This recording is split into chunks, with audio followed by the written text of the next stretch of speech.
دیکھیے، جو شخص خدا کی پکار کا جواب نہیں دیتا، اسے معلوم ہونا چاہیے کہ وہ ایک مشکل صورتحال میں ہے۔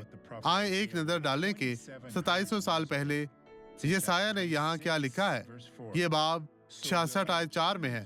میں بھی ان کے لیے آفتوں کو چن لوں گا اور جن باتوں سے وہ ڈرتے ہیں ان پر لاؤں گا، کیونکہ جب میں نے پکارا تو کسی نے جواب نہ دیا، جب میں نے کلام کیا تو انہوں نے نہ سنا، بلکہ انہوں نے وہی کیا جو میری نظر میں برا تھا، اور وہ چیز پسند کی جس سے میں خوش نہ تھا۔ سنیں، خداوند آپ کو برکت دے۔ اور کیا آپ کو ایسا کرنا چاہیے؟ ہرگز ایسا مت کریں۔ بھائیو، اگر خدا کی روح آپ سے بات کر رہی ہے، وہ آپ کو پکار رہی ہے، اب یہ گواہی دیکھیں اور برکت پائیں۔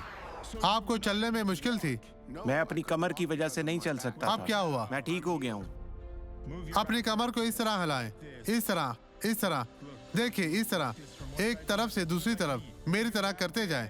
اپنی کمر کو، اپنے کولوں کو بھی حرکت دیں، انہیں اس طرح حرکت دیں۔ اب آپ وہاں جائیں، چل کر دکھائیں کہ اب آپ بالکل ٹھیک ہے۔ تیز چلیں، یسوع کے نام میں آگے بڑھتے جائیں۔